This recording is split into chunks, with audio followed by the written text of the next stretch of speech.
ಪಶ್ಚಿಮ ಬಂಗಾಳದ ಮುಖ್ಯಮಂತ್ರಿ ಯಾರಾಗಬಹುದು ಅಂತ ಮಾತಾಡ್ತಾ ಇದ್ವಿ ನಾವು. ಮೊಟ್ಟ ಮೊದಲಿಗೆ ಕೇಳಿ ಬರ್ತಾ ಇರುವ ಹೆಸರು ಸುವೇಂದು ಅಧಿಕಾರಿ, most popular BJP leader also. ಈ ಚುನಾವಣೆ ಮತ್ತು ಕಳೆದ ಚುನಾವಣೆ ಎರಡೂ ಸಲ ನೇರ ಮಮತಾ ಬ್ಯಾನರ್ಜಿ ವಿರುದ್ಧ ಸ್ಪರ್ಧೆ ಮಾಡಿ ಗೆದ್ದಿರುವಂಥ ವ್ಯಕ್ತಿ. ಲಾಸ್ಟ್ ಟೈಮ್ ನಂದಿಗ್ರಾಮದಲ್ಲಿ ಸ್ಪರ್ಧೆ ಮಾಡಿದರು, ಮಮತಾ ಬ್ಯಾನರ್ಜಿ ಸೋತರು.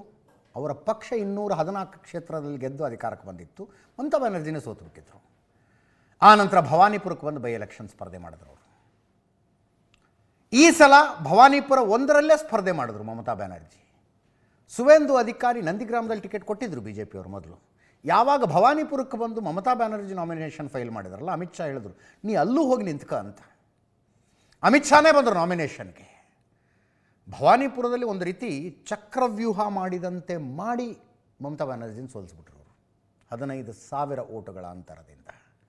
ಅದು ಹೆಂಗಾಗ್ಬಿಡ್ತು ಮಮತಾ ಬ್ಯಾನರ್ಜಿಗೆ ಅಂದರೆ, ನನ್ನ ಕ್ಷೇತ್ರ ನೋಡಲಾ ಉಳಿದ ಕ್ಷೇತ್ರಗಳಲ್ಲಿ ಪ್ರಚಾರ ಮಾಡಲಾ ಅನ್ನೋ ಲೆವೆಲ್ಗೆ ಟೆನ್ಷನ್ ಕೊಟ್ಬಿಟ್ರು. ಅಷ್ಟು ಟೆನ್ಷನ್ ಕೊಟ್ಟರು. 25% ಕಾಲು ಭಾಗ ಮುಸ್ಲಿಮರಿರುವಂಥ ಕ್ಷೇತ್ರ ಅದು.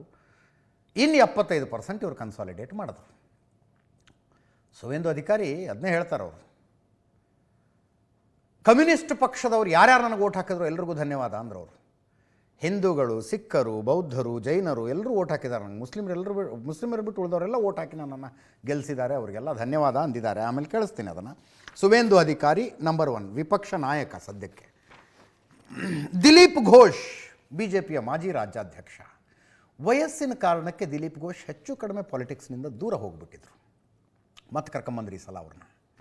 RSS ಕಾರ್ಯಕರ್ತ, ರೂಟ್ ಲೆವೆಲ್ ಪಾಲಿಟಿಕ್ಸ್ ಗೊತ್ತು, ರೂಟ್ ಲೆವೆಲ್ ಸಂಘಟನೆ ಗೊತ್ತು. 2019 ಲೋಕಸಭಾ ಚುನಾವಣೆಯಲ್ಲಿ ದಿಲೀಪ್ ಘೋಷ್ ನೇತೃತ್ವದಲ್ಲಿ ಒಂದು ಕನ್ಸಿಡರಬಲ್ ಸಂಖ್ಯೆಯ ರುಚಿಯನ್ನು BJP ನೋಡೋ ಹಂಗಾಯಿತು. 22 ತೃಣಮೂಲ ಕಾಂಗ್ರೆಸ್ ಗೆದ್ದರೆ 18 BJP ಗೆದ್ಕಂತಲ್ಲಿ 2019 ಲೋಕಸಭಾ ಚುನಾವಣೆ. ದಿಲೀಪ್ ಘೋಷ್ BJP ರಾಜ್ಯಾಧ್ಯಕ್ಷರಾಗಿದ್ದರು ಆ ಸಂದರ್ಭದಲ್ಲಿ. ಸುಮ್ಮನೆ ಘಟನೆ ನೆನಪಾಯ್ತು ಅಷ್ಟೇ. ಈ ಚುನಾವಣೆ ಅಲ್ಲ, ಇದರ ಹಿಂದಿನ ಚುನಾವಣೆ 2021 ಚುನಾವಣೆ. ಪಶ್ಚಿಮ ಬಂಗಾಳ ಎಲೆಕ್ಷನ್ ಬಗ್ಗೆ ಭಾಳ ಹೇಳ್ತಾರೆ. ಒಂದು ಸಲ ಕಣ್ಣಾರೆ ನೋಡೋಣ ಅಂತ ಹೋಗಿದ್ದೆ ನಾನು, ಕವರೇಜಿಗೆ. ಅಫ್ಕೋರ್ಸ್ ಸುವರ್ಣ ನ್ಯೂಸ್ ಕವರ್ ಮಾಡೋಣ ಅಂತ. 2 ದಿವಸ ಇತ್ತು ನಾವು ಹೋದಾಗ ಮತದಾನಕ್ಕೆ. ಅಲ್ಲಿ ನಾನೊಬ್ಬ ಕ್ಲಾಸ್ಮೇಟ್ ಇದ್ದಾನೆ, ರವಿಶಂಕರ್ ದತ್ತ ಅಂತ. ಅವನ ಹತ್ರ ಕೇಳ್ಕೊಂಡು ಎಲ್ಲೆಲ್ಲಿ ಹೆಂಗೆ ಏನು ನಡೆಯುತ್ತೆ, ಏನು ಪ್ರಚಾರ ಕವರ್ ಮಾಡೋದು ಎಲ್ಲ ಕೇಳ್ಕೊಂಡು ಒಂದು ದಿವಸ ಓಡಾಡಿದೆ ನಾನು. ಅದರ ಮಾರನೇ ದಿವಸ ಓಡಾಡಿದೆ. ಸುಮ್ಮನೆ ರವಿಶಂಕರ್ ದತ್ತ ತಮಾಷೆಗೆ ಕೇಳಿದೆ ನಾನು, ಏನು ಮಾರ ಪಶ್ಚಿಮ ಬಂಗಾಳ ಪಾಲಿಟಿಕ್ಸ್ ಅಂದರೆ ವಯಲೆನ್ಸು, ಹಿಂಸೆ, ಮರ್ಡ್ರು, ಗಲಾಟೆ, ಬೆಂಕಿ ಎಲ್ಲ ಹೇಳ್ತಾರೆ, ಏನು ಇಲ್ಲೇ ಇಲ್ಲ ಅಲ್ಲಿ. 2 ದಿವಸ ಓಡಾಡಿದೆ ನಾನು, ಎಲ್ಲ ಶಾಂತವಾಗಿದೆ ಅಂದೆ. ಅವನು ನಾನು ಕರೆದು ಪಶ್ಚಿಮ ಬಂಗಾಳ ರಿಯಲ್ ಪಾಲಿಟಿಕ್ಸ್ ನೋಡ್ಬೇಕಾ ನೀನು ಅಂತ ಕೇಳ್ದ. ಹ್ಞೂ ಅಂದೆ. ದಿಲೀಪ್ ಘೋಷ್ ಇಂಥಲ್ಲಿ ಹೋಗ್ತಾರೆ, ಅವ್ರ ಗಾಡಿ ಬಂದು ಹತ್ಕೊಂಡು ನೀನು ಗಾಡೀಲಿ ಹೋಗ್ತಾ ಇರು, ಎಲ್ಲೋ ಒಂದು ಕಡೆ ಏನೋ ಒಂದು ಆಗತ್ತೆ ನೋಡು ಅಂತ. ಹೌದಾ, ಹಂಗಿದ್ರೆ ನೋಡೇ ಬಿಡೋಣ ಅನ್ಕೊಂಡು Dilip Ghosh convoy, Y level security ಇತ್ತು ದಿಲೀಪ್ ಘೋಷ್. ಅವ್ರ ಹಿಂದೆ ಹೋದೆ. ಮತದಾನ ನಡೀತಿತ್ತು ಅವತ್ತು. ಒಂದು ಊರಿಗೆ ಹೋದರು, ಒಂದು ಬೂತಿಗೆ ಹೋದರು, ಇನ್ನೊಂದು ಊರಿಗೆ ಹೋದರು, ಇನ್ನೊಂದು ಬೂತಿಗೆ ಹೋದರು. ಹಿಂಗೆ ಒಂದು 4-5 ಊರು. ನಿಮಗೆ ಹಳ್ಳಿಗಳಲ್ಲಿ ಹೋಗ್ತಾ ಇದ್ದರೆ ಆ ವಾತಾವರಣ ಫೀಲ್ ಆಗ್ಬಿಡುತ್ತೆ ನಿಮಗೆ, ಏನೋ ಒಂದು ಆಗ್ಬಿಡುತ್ತಿಲ್ಲಿ, ಏನೋ ಒಂದು ಆಗ್ಬಿಡುತ್ತಿಲ್ಲಿ ಅಂತ. ಜನ ನಿಂತ್ಕೊಂಡು ನೋಡೋದನ್ನು ನೋಡ್ತಿರ್ಬೇಕು ನೀವು. ಒಂದು 5-6 ಊರು ಆದಮೇಲೆ ಮತ್ತೊಂದು ಊರಿಗೆ ಹೋದರು. ಅಲ್ಲಿ ಮತದಾನ ನಡೀತಾ ಇತ್ತು, ಎಲ್ಲ ಸರಿಯಾಗಿ ನಡೀತಾ ಇದೆ ಅನ್ನೋದನ್ನು ಖಚಿತಪಡಿಸಿ ಹೊರಗೆ ಬಂದು ಮಾಧ್ಯಮಗಳಿಗೆ ನಾವು ಮೈಕ್ ಹಿಡಿದಿದ್ವಿ. ಹಿಂಗೆ ಹೇಳಿಕೆ ತಗೊಳ್ತಾ ಇದ್ವಿ ಅವ್ರದ್ದು. ಅವರು ಹೇಳಿಕೆ ಕೊಡ್ತಾ ಇದ್ದರೆ ತೃಣಮೂಲ ಕಾಂಗ್ರೆಸ್ನ ಒಬ್ಬ ಕಾರ್ಯಕರ್ತ ಬಂದು ಬಂಗಾಳಿಲಿ ಏನೋ ಅಂದ. ಇವರು ಬಂಗಾಳಿಲಿ ಸಮಾಧಾನವಾಗಿ ಏನೋ ಅಂದರು. ಬಂದರು ಒಂದು 8-10 ಜನ. ನೋಡ್ತಾ ಇದ್ದಂತೆ ಶುರುವಾಯಿತು ಗಲಾಟೆ. ವೈ ಸೆಕ್ಯೂರಿಟಿ ಭದ್ರತೆಯಲ್ಲಿದ್ದ ದಿಲೀಪ್ ಘೋಷ್ ಹೆಂಗೆ ಬಡಿಸ್ಕೊಂಡ್ರು ಅನ್ನೋದನ್ನು ಕಣ್ಣಾರೆ ನೋಡಿದೆ ನಾನು. ಸುವರ್ಣ ನ್ಯೂಸ್ನಲ್ಲಿ ಲೈವ್ ಟೆಲಿಕಾಸ್ಟ್ ಅದ ಅವತ್ತು, ಲೈವ್ ಟೆಲಿಕಾಸ್ಟು. ಇವರ ಭದ್ರತೆಗಿದ್ದ ಕಮಾಂಡೋಗಳು ಇವರನ್ನು ರಕ್ಷಿಸಿ ಹೊರಗೆ ಕರ್ಕೊಂಬರೋ ಅಷ್ಟರಲ್ಲಿ ಹೈರಾಣಾಗೋದ್ರು ಅವರು. ಸ್ಕಾರ್ಪಿಯೋ ಇತ್ತು ಇವ್ರದ್ದು ಕಾನ್ವಾಯ್, ಒಂದು ಗ್ಲಾಸ್ ಉಳಿಸ್ಲಿಲ್ಲ ಅದರದ್ದು.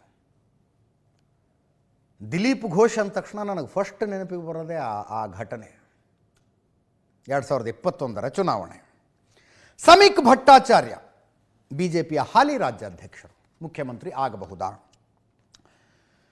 ಈ ಚುನಾವಣೆಯಲ್ಲಿ ಪಕ್ಷ ಸಂಘಟನೆಗೆ ತುಂಬ ದೊಡ್ಡ ಕೊಡುಗೆ ಕೊಟ್ಟವರು, ಸಣ್ಣ ಸಣ್ಣ ಬೂತ್ ಮಟ್ಟದಲ್ಲಿ ಪಕ್ಷ ಸಂಘಟನೆ ಮಾಡಿದವರು. ಮೇರಾ ಬೂತ್ ಸಬ್ಸೆ ಮಜಬೂತ್ ಅಂತ ಒಂದು ಕ್ಯಾಂಪೇನ್ ಇದೆ BJPಯವ್ರದ್ದು. ಅದರ ನೇತೃತ್ವ ವಹಿಸಿದ್ರು ಸಮೀಕ್ ಭಟ್ಟಾಚಾರ್ಯ. ಸದ್ಯಕ್ಕೆ ರಾಜ್ಯಸಭಾ ಸಂಸದ, ಅಮಿತ್ ಶಾ ಅವರಿಗೆ ಬಹಳ ಕ್ಲೋಸ್. ರೂಪಾ ಗಂಗೂಲಿ ಅವರು ಮುಖ್ಯಮಂತ್ರಿ ಆಗಬಹುದಾ? ಚರ್ಚೆ ಬಹಳ ನಡೀತಾ ಇದೆ. ಈಗ ಮಮತಾ ಬ್ಯಾನರ್ಜಿ ಮುಖ್ಯಮಂತ್ರಿ ಸ್ಥಾನ ಕಳೆದುಕೊಳ್ಳುವುದರೊಂದಿಗೆ ದೆಹಲಿ ಮುಖ್ಯಮಂತ್ರಿ ರೇಖಾ ಗುಪ್ತಾ ಒಬ್ಬರೇ ಉಳಿದ್ರು ಇಡೀ ದೇಶದಲ್ಲಿ ಮಹಿಳಾ ಮುಖ್ಯಮಂತ್ರಿ ಅಂತ. ಇಬ್ಬರಿದ್ದರು, ಮಮತಾ ಬ್ಯಾನರ್ಜಿ ಅಧಿಕಾರ ಕಳ್ಕೊಂಡ್ರು.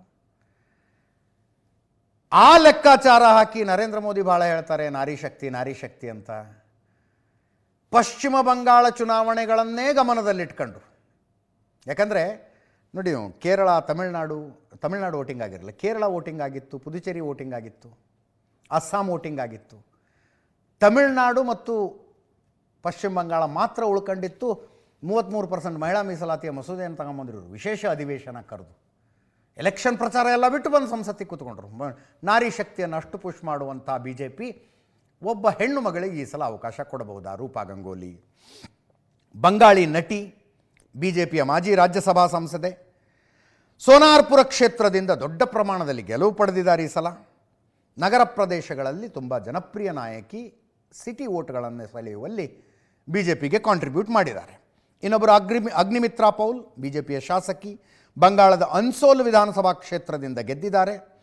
ಪಶ್ಚಿಮ ಬಂಗಾಳ BJP ಘಟಕದ ಉಪಾಧ್ಯಕ್ಷೆ, ತುಂಬ ಆಕ್ರಮಣಕಾರಿ ಸ್ವಭಾವ, ತೃಣಮೂಲ ಕಾಂಗ್ರೆಸ್ ಜೊತೆಗೆ ಬೀದಿಲಿ ನಿಂತು ಬಡದಾಡಬಲ್ಲಂಥ ಅಗ್ನಿಮಿತ್ರಾ ಪೌಲ್.